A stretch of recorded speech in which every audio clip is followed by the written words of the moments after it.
со Виктор Арнаудовски, раководител на одделението за нормативно-правни, материјално-финансиски и административни работи и меѓународна соработка во ЗЕЛС. Разговараме на теми кои се однесуваат на локалниот економски развој, но овој пат условен од проблемите кои се раѓаат во секторот за урбанизам.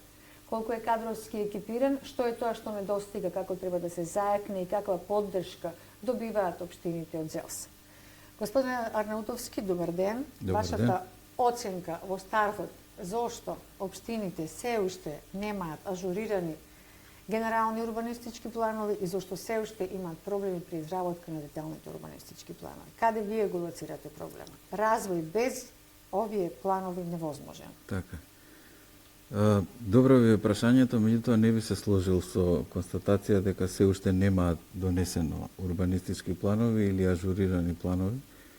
Значи, надлежноста на донесување на планови од секаков тип, согласно законот, е нивна тековна надлежност.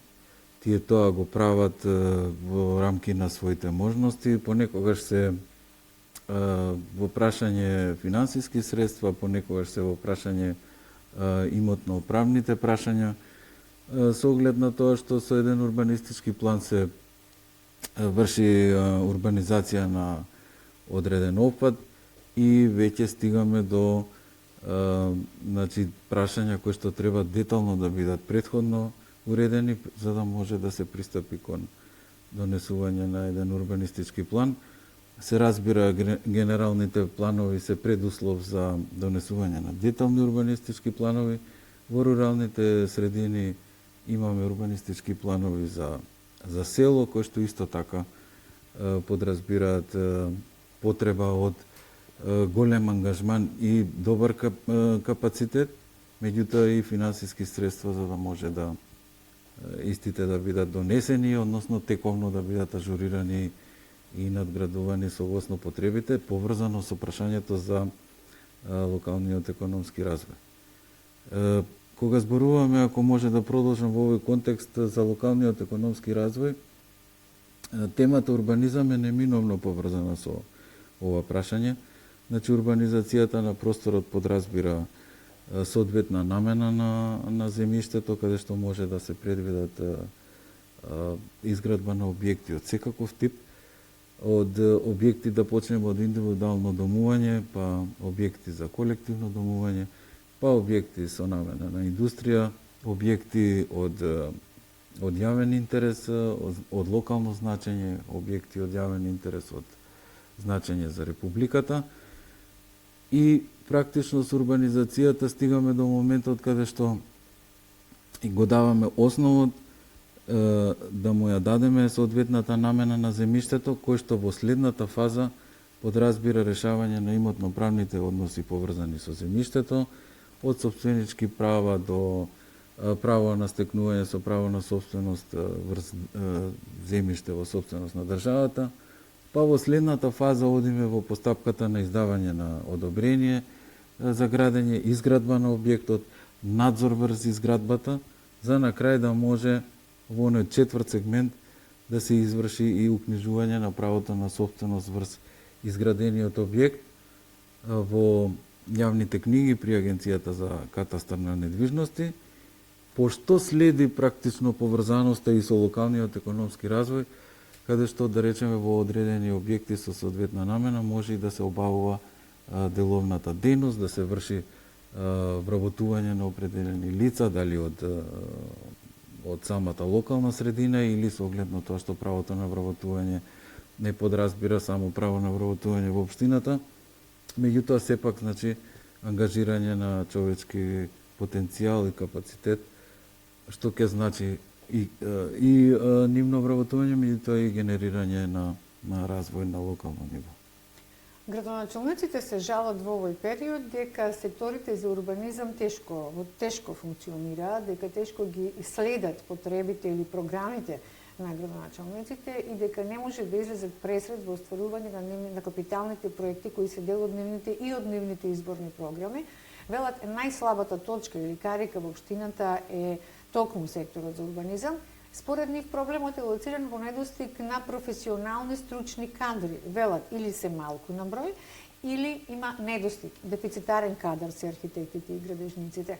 Како да се реши според вас овој проблем? Дали разговарате за овие теми кога се среќавате со градоначалниците и како, кои се вашите совети? Како на овој план ги насочувате и поддржувате градоначалниците со цел да ги реализираат своите изборни проекти?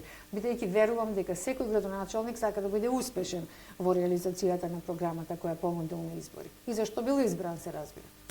Апсолутно се согласувам со констатацијата дека постои недостиг и доволен кадар во општините за да можат да се спроведат квалитетно и ефикасно надлежностите во областта на урбанизмот, меѓутоа од аспект на ЗЕОС би сакал да нагласам дека имаме текомна речиси секојдневна комуникација со сите служби во сите општини во Републиката, каде што текомно гледаме да ги решаваме проблемите со кои се соочуваат, особено оние кои што се, например, поврзани со нивното електронско постапување, меѓутоа исто така и одредени правни прашања кои што ги засегаат општините. Не би се сложил со констатација дека се работи за понизок степен на капацитет и квалитет на службениците, заради тоа што искуството покажува дека во овие сектори или оделенија, во зависност од структурата на општината, се вработени лица кои имаат долгогодишно искуство и учествувале во реализација на огромни проекти, така да нивното искуство е драгоцено, особено кога имаме можност сите заедно да седнеме во прилики кога организираме одредени советувања, па нивниот придонес во однос на предложените решенија како да се надминат проблемите се многу драгоцени. Точно е дека општините тешко доаѓаат до нов кадар, заради тоа што тој претпоставувам дека е абсорбиран од приватниот сектор. Имаме огромен број на проектантски друштва, огромен број на лиценцирани архитекти и инженери кои што повеќе се наоѓаат себе во приватниот отколку во јавниот сектор, а со оглед на тоа што со процесот на децентрализација практично општината е во одредени сегменти и дури единствено надлежен орган за располагање и со земјиште и донесување на планови и издавање на одобренија за градење. Овој кадар произведен од државата преку процесот на образование, исто така и како повик од страна на искусните архитекти, планери и слично, да преминат во приватниот сектор, дополнително се создава притисок врз општината да биде и дополнително ефикасно. Значи, искуството оди во приватниот сектор, па тие вршат притисок, што е од една страна многу добро. Значи, општините трпат таква форма на, како да го наречам, на професионален притисок, меѓутоа не можат да одговорат заради тоа што на огласите што ги објавуваат не се јавуваат архитекти, например, по радови оделе во приватниот сектор. И тоа е едно прашање за кое што треба дополнително да се стави посебен акцент, дали преку механизми на субвенционирање на платите, например, на идните вработени, или да речеме преку посебен систем на градација на квалитетот на службениците, бидејќи штом се вработат во општината, тие стануваат дел од структурата на административни службеници. Вредноста на нивната плата се определува согласно прописите што се на сила и тие важат за сите административни службеници и практично градоначалникот нема можност како да издвои одредена група на службеници вработени во општината и да одлучи дека нив треба дополнително на некаков начин да ги стимулира. Тоа би одело на штета на останатите службеници, од кои што исто така се очекува да покажат квалитет и капацитет. Очигледно треба некоја мерка да се преземе, бидејќи повеќе градоначалници така е, меѓутоа прашањето е осетливо, да, прашањето е осетливо. Да, и треба сигурно да има решение, имајќи го предвид фактот колку секторот за урбанизам е носечки за развојот на една општина и воопшто за функционирањето на еден град. Станува збор за рбет едноставно на општината, така да без него стварно не може, градоначалникот исто не може без него да функционира. Едно шалтерски систем најавен долго време, добивање на дозвола за градба за 24 часа. Најавени новини не профункционира, ги нема едноставно и натаму се чека долго време за да се добие одобрение на градба. Каде е проблемот? Непрофесионални кадри, недоволна ажурност на кадрите, неусогласени активности одредени или едноставно неопходна е промена на регулативата, веќе имплементација на нови системи, нови начини на функционирање. Или едноставно не може, ние не сме земја во која може да се имплементира така. Не, и тоа како може да се имплементира? Значи, нашата држава е прва во Европа, втора на глобално ниво, која што се впушти во проект за целосна дигитализација на постапката за издавање на одобрение за градење и постапките на располагање со градежно земјиште. Моделот беше пресликан од доброто искуство на државата Сингапур, каде што правните околности се различни, меѓутоа во нашиот правен амбиент, согласно нашите прописи, го направивме максимумот да целосно постапката согласно Законот за градење по сите основи се спроведува исклучиво на електронски начин. Денеска хартиени списи во постапката не се допуштени дури согласно закон, а овој систем кој што го воспостави ЗЕЛС, на кој што целосно посветено е веќе 10 години интензивно работи, значи го воспостави, тековно го одржува и го надградува овој систем. Функционира веќе 10 години од 1 јуни 2013 година и можам да ве информирам дека преку овој систем се поднесени без оглед на исходот дали дел од нив се успешно завршени како постапки или можеби некои од барањата се одбиени, меѓутоа вкупниот број е негде околу 170.000 поднесени барања. Сите државни службеници во општините кои што работат на постапките за издавање на одобренија за градење се вклучени во овој информациски систем. Нивното постапување во соодветната фаза од постапката, онака како што е пропишана со закон, а е пресликана во овој информациски систем, подразбира нивно подпишување со дигитален електронски подпис, издаден од овластен издавач согласно закон, што подразбира, значи, подпишување на фазата пред да го пренесе предметот од кај себе, кај некој од хиерархиски надредените службеници, или на крај да стигне кај градоначалникот да го издаде управниот акт.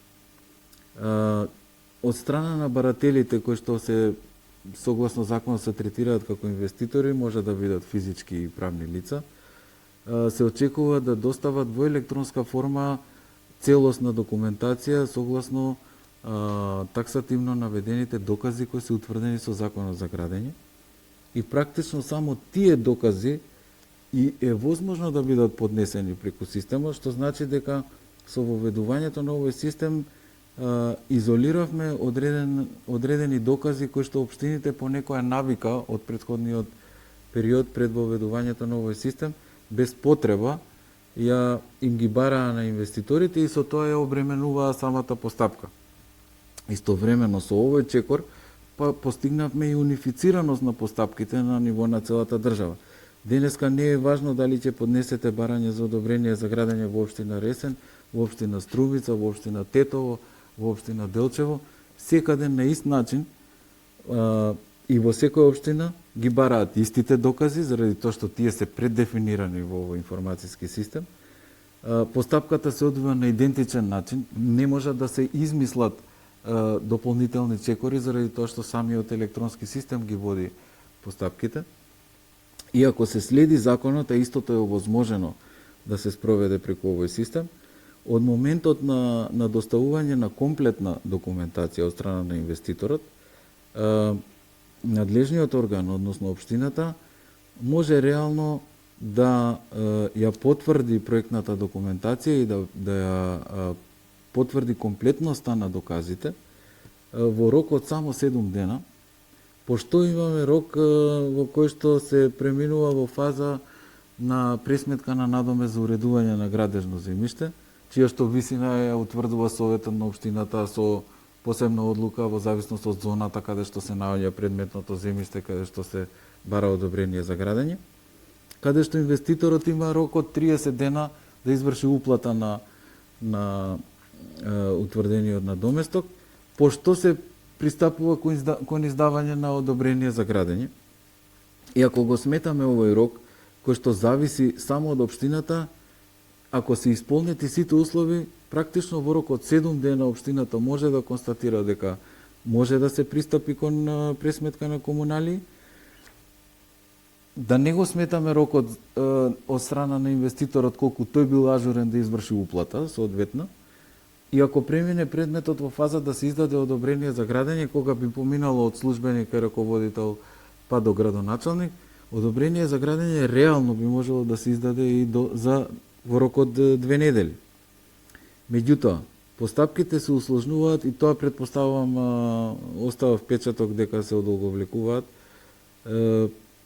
што во случај кога не е комплетна документацијата. Тогаш органот е должен да му побара да достави или дополнителни докази или да ја преиначи документацијата која што ја доставил во согласност со важечките прописи. Тогаш се дава рок од 15 дена, например, како право на законската регулатива, така како ви објаснувам како истото се спроведува на електронски начин. Да, само прашањето ми беше дали тоа се спроведува? Апсолутно се спроведува. Дека не се спроведува, не зборувам за конкретна општина, зборувам генерално. Значи, затоа тоа ми беше прашањето. Дали вие разговарате на вашите средби овде, дали се лоцираат одредени проблеми од градоначалниците и општините и на кој начин се обидувате да ги стимулирате или поттикнувате да може да се забрзаат сите процеси, да бидат поефикасни. Значи, јас сакам акцентот да го ставам на ова. Ние сме им овозможиле да бидат крајно ефикасни. Дури и на иницијатива на Министерството за транспорт и врски се овозможи преку системот автоматски, значи автоматизирано, без да се работи за човечки фактор, до Државниот управен инспекторат да се доставува извештај на неделна основа за тоа во која фаза и кај кој службеник стои предметот подолг период, за да може истиот да реагира, за да може да изврши увид и ако смета да преземе одредени мерки во однос на администрацијата, бидејќи постапката за одобрение за градење е управна постапка. Од друга страна, по сила на закон, Државниот градежен инспекторат исто така има увид во сите предмети за да може да ја види фазата во која што се наоѓа одреден предмет кој што се наоѓа пред општината. Министерството за транспорт и врски исто така пак по закон има можност по сила на надзор да го утврди истото. Тоа значи дека постојат дали со директни или индиректни надлежности повеќе субјекти кои можат да вршат надзор врз ефикасноста на општинската администрација. На крај градоначалникот, без оглед на тоа што постапува и го издава одобрението, исто така има модул во системот каде што може да види кој предмет кај кој службеник во моментот се наоѓа и колку дена изминале од денот кога му бил доставен. Значи, ние како ЗЕЛС, преку информацијскиот систем, се направивме се да ја поспешиме, односно да ја направиме ефикасна самата постапка за издавање на одобрение за градење. Но треба кон ова да се има во предвид дека не се секогаш виновни општините, значи можеби инвеститорот не е подготвен во моментот со целосна документација, а сето тоа се пресметува во некаков просек на траење на постапките. Кога е по вина на барателот, односно инвеститорот, и тоа влегува во вкупниот број на денови изминати за издавање на одобрение за градење и тоа го качува просекот за општината, што би сведочела, например, ако така сувопарно се гледа, дека не е баш многу ефикасно. Цитирајќи вас, општините имаат капацитети и може само да продолжат да се борат и имплементираат она што е досега постигнато и изградено како ресурси, едноставно значаен капацитет на општината. Јас ви благодарам за интервјуто. Благодарам и вас.